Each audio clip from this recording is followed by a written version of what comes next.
The housing bust and skyrocketing inequality. Let's have a look. Hello everyone, Florian.Heise here, and welcome to another episode of HeiseSays. I have my probably third shot of coffee for the day. I thought we'd have a look at this domain article, which discusses the inequality that came about from the housing boom. If we have a look here, we can see just how property prices have boomed. And then the argument that a housing bust, which if we take the example of the smart money abandoning their mansion in Sydney, it will skyrocket this inequality. Now, in a free society, in every society, there are elements of inequality. In a free market society, in a socialist utopia society, just the different ways that you acquire material possessions and wealth. In a free market society, hopefully, it should be primarily due to your ability and the amount of work that you put in. In a socialist society, it's usually due to weasel nature, political power, and relationships that you have.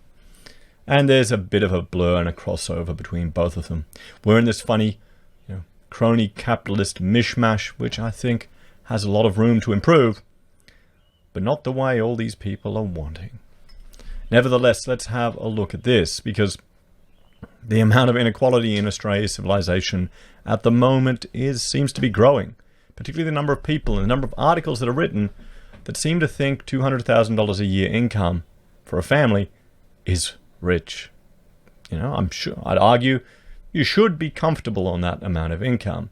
If you're smart and not allow your expectations of the quality of life that you're going to have and the luxuries that you have to get away with you, i.e. if you don't live beyond your means, you should be able to live quite a comfortable, decent middle-class life with that income.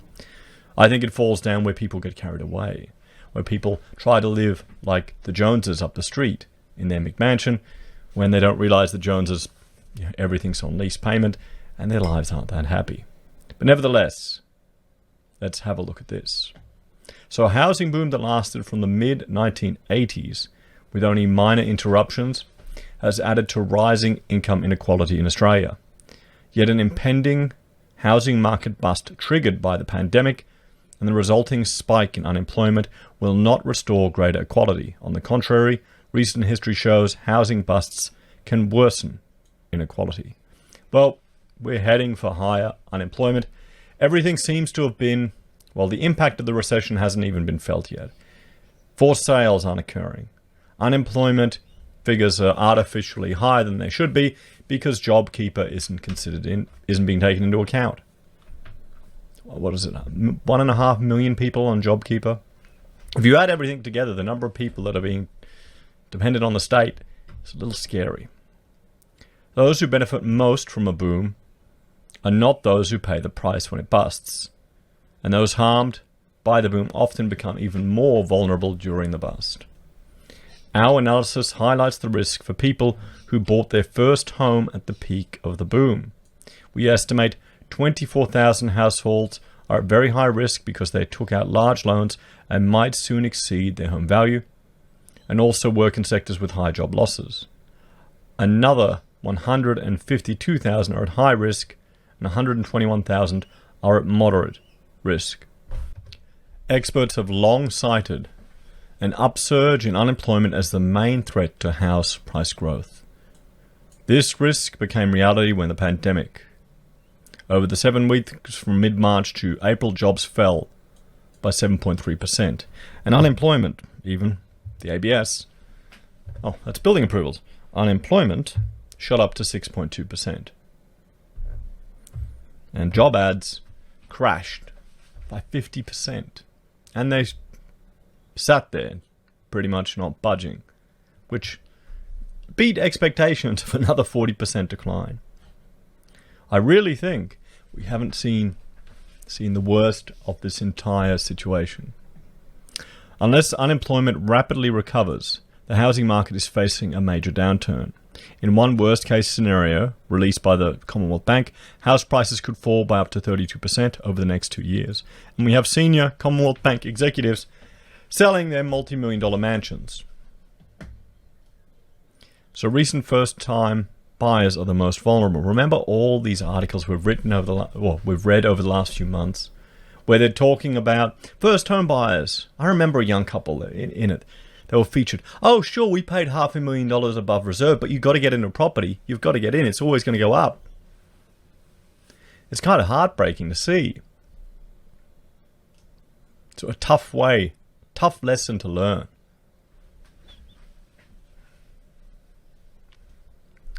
So, established owners who bought their homes before or early in the boom years have enjoyed the largest increase in their home values and the largest reduction in their debts. This puts them in a position of relative resilience to the housing market bust. So here's the thing. Those who have sat onto their properties who are fine, they're not at risk of being forced to sell. It's the first-time buyers, the people in negative equity, the marriages that fall apart. And then all of a sudden, they don't care, property's on the market. Or the bank forecloses, property's on the market. It's those edge cases. Those edge cases are what will affect the price. They will move the price of property. So if you're sitting there thinking, I'll be fine, and a lot of people will be, but it's those edge cases.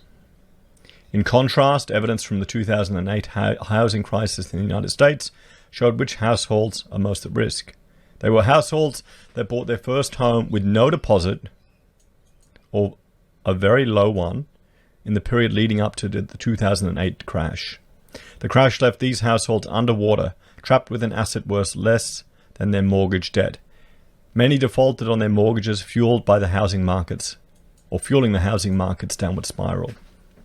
The Australian housing market and financial institutions differ from those in the US in 2008 in fundamental ways.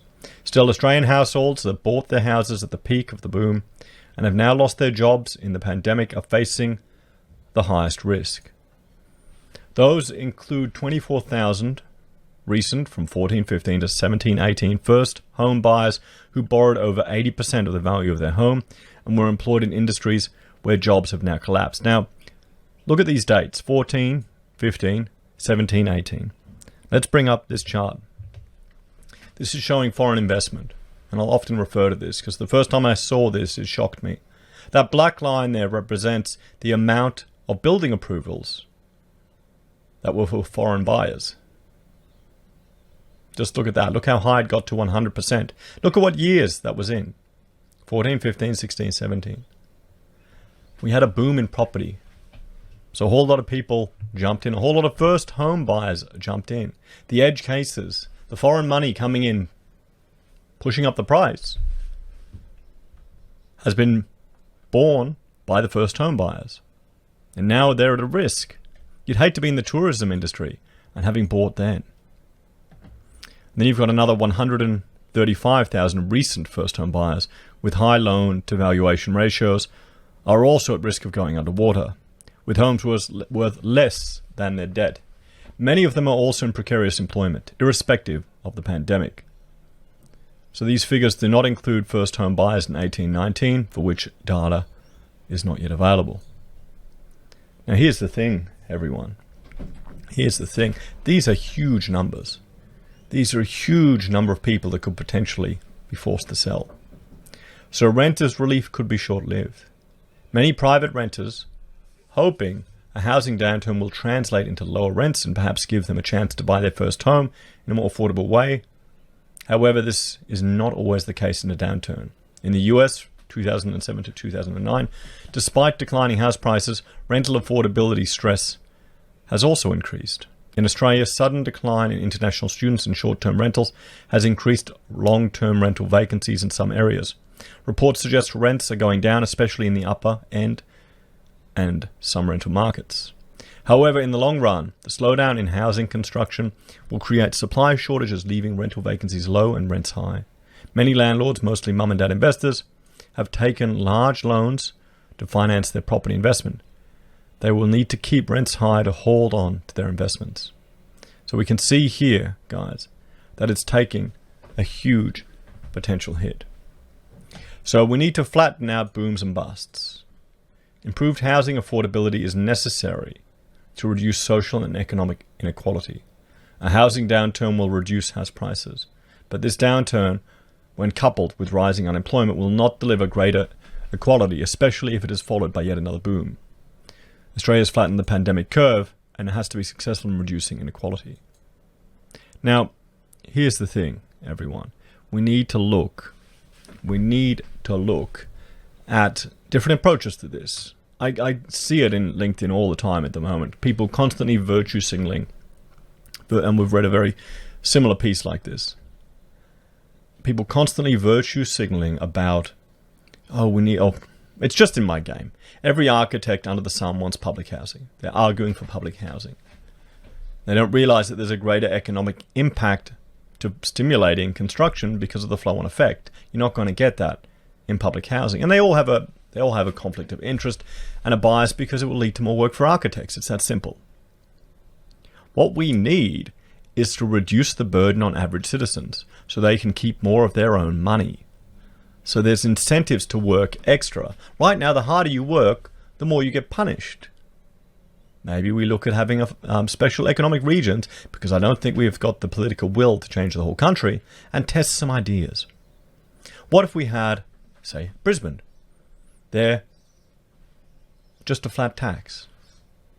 15% for every citizen from the first dollar they earn. So there's more incentive to work. What if we reduced petrol excise, cigarette tax, alcohol tax? What if we looked at ways to free up more money and keep it in the hands of the people so the state doesn't need to keep taking it and then handing it out, taking it and handing out, grants here, grants there, picking winners, rather than more calls for social housing? Maybe more calls for less intervention. Let me know your thoughts and opinions, everyone. We've read a similar version of this article in another piece. And there's going to be more concerns with regards to just the impact of, this housing crash. A lot of people are hoping a crash in housing will allow them to get into the market. Now, if they've got secure employment that isn't going to be affected by a sharp decline in property prices, which will have significant flow-on effects, there'll be some that will snap up a bargain. But will the majority be able to? We'll have to see. As always, please let me know your thoughts and opinions in the comments below. Please like, share, and subscribe to the channel. If you're a fan and you want to support the channel, there are a few ways you can. You can join us here on YouTube or on Patreon. You can support us via using our affiliate links at Amazon or eBay or Independent Reserve and Kucoin. You can buy our merch from HeiseSays, use Gold Pass from the Perth Mint, or support us via PayPal. Thanks, everyone. I'll see you next time.